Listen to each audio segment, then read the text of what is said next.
BYU basketball finally gets its road win, first road win of the season, first road win of the Kevin Young era as BYU takes down Colorado 83-67 here in Boulder. It didn't look like it was going to be a victory in the first half. BYU was down 32-22, and then the Cougars reeled off a 39-6 run.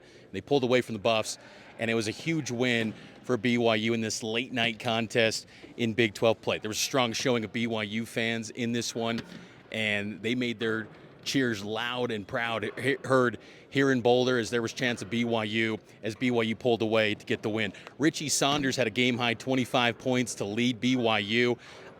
Richie continues to be a clutch player and continues to look like a guy that's going to be playing in the NBA eventually.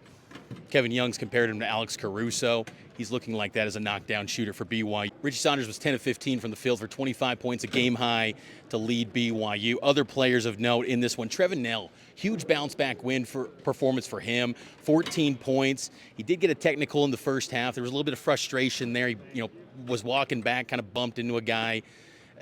Trevin, big moment for him, I thought, tonight. He was a knockdown shooter from three.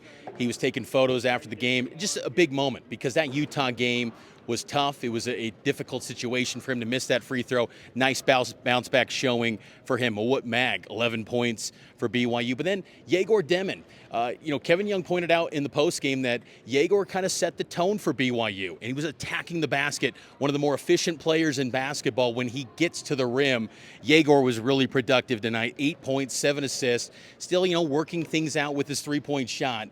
But when he attacks the rim, it's a thing of beauty. And that between the legs pass to Richie Saunders, that thing was going to probably played on his NBA draft highlight reel when he gets selected in the NBA. For Colorado, they had a long stretch where they did not knock down a field goal. It was around the 6-minute mark in the first half.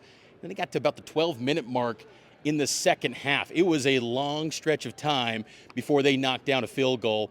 BYU's defense locked them up. Julian Hammond led the way for Colorado with 17 points, but BYU now goes to 3-4 in Big 12 play, 12-6 overall, and they go back home. They'll take on Cincinnati, who's reeling. They lost tonight to Texas Tech at home on their home floor, so they're in desperate need of a win.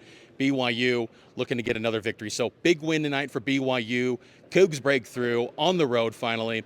Now they go back home and look to get another win against Cincinnati on Saturday. We'll have full coverage on KSLSports.com, KSL News Radio, and KSL 5 TV.